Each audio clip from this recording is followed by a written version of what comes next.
Hello everyone, how are you doing? This is MD Tech here with another quick tutorial. In today's tutorial, I'm going to show you guys how to resolve if you're getting an error when you're trying to run an application and you get a pop-up that says a referral was returned from the server. So hopefully this should be a pretty straightforward tutorial, and without further ado, let's go ahead and jump right into it. So you want to go ahead and start by opening up or getting to the properties of whatever application you're having the problem with. So let me just open up the start menu and say Chrome is giving me the issue here. And I'm just putting out an example here. It could be any program. It's probably not going to be Chrome in your instance, but let's just say it's Chrome. And we're going to right click on it and then left click on Open File Location. So you want to go ahead and right click on this shortcut of the program you're having the issue with and left click on Properties. You want to go ahead now and left click on the Compatibility tab, and where it says Change Setting for All Users, you want to left click on that.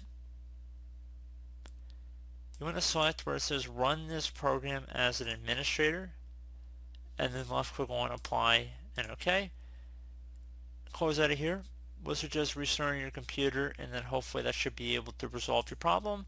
If you are still experiencing an issue after you've restarted your computer and whatnot, another thing you try would be to open up the start menu, type in regedit, so regedit, best match should come back a registry editor. You want to right click on that and then left click on run as administrator. If you receive a user account control prompt, you want to left click on yes. Now that the registry editor is open, I would highly suggest that you create a backup of it before you proceed. So if you ever needed to go back to the version of the registry editor before you made any modifications. So in order to do that, just left click on the File tab, left click on Export. Save the file name as something you'll easily be able to remember. So usually the date is probably a good file name. Just put the date of the backup.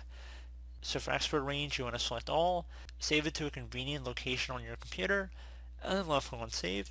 And if you ever needed to bring back your previous version of the registry editor, you just would do file import and just navigate to that file. So pretty straightforward. So once you made your backup, you want to go ahead and expand the HKey local machine folder. So either double click on it or left click on the little arrow next to it to expand it. Want to do the same thing for the software folder. Scroll down to Microsoft. Now you want to scroll down to Windows. Expand that one as well. Now you want to expand current version. Expand the policies folder. And now you want to go and left click on System. So on the right side there should be something, if we make this column a little wider, that says Validate Admin Code Signatures. You want to go double click on that. So you want to make sure it's exactly as it appears on my screen here, and the value data is set to 0. So if it's 1 or 2 or something, so if it says 1 in here, just want to delete it, type the number 0, so there shouldn't be any other characters in here except for a single 0. Base should be hexadecimal by default, and then left click on OK. Once you're done with that, you also want to look for something in the same window that says Enable UIA Desktop Toggle. Right here, double click on it, value data again, make sure that's set to 0. There shouldn't be any other characters in here.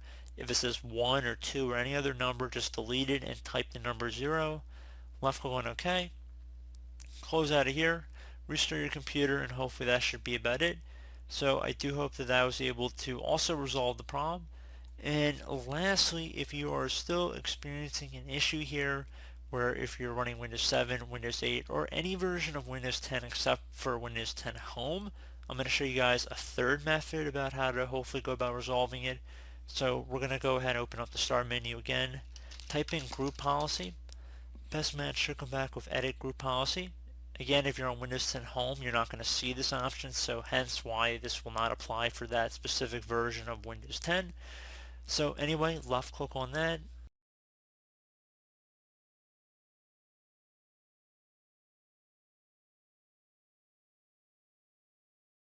So please note there are two sections or two different configurations. There's a computer configuration and user configuration. We're going to be working on the computer configuration section, so I would suggest minimizing the user configuration here. Just collapse it by clicking on that little arrow.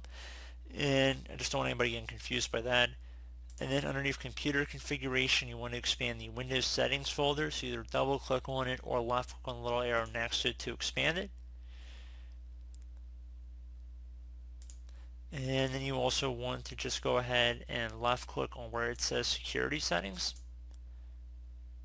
So then you want to go ahead and expand security settings here. And now you want to go left click on local policies and expand that one as well. And there should be something that says security options. Just left click on the security options folder one time. On the right side, you want to look for something that says user account control. Only elevate executables that are signed and validated. So scroll down here. So there we go. So double click on that. Where it says user account control, only elevate executables that are signed and validated. You want to change that to disabled if it's currently enabled. So make sure that is set to disabled is the point of this. And then left click on OK. Once you're done with that, close out of here, restart your computer, and hopefully that should have been about it. So as always, thank you guys for watching this brief tutorial. I do hope I was able to help you out, and I do look forward to catching you all in the next tutorial. Goodbye.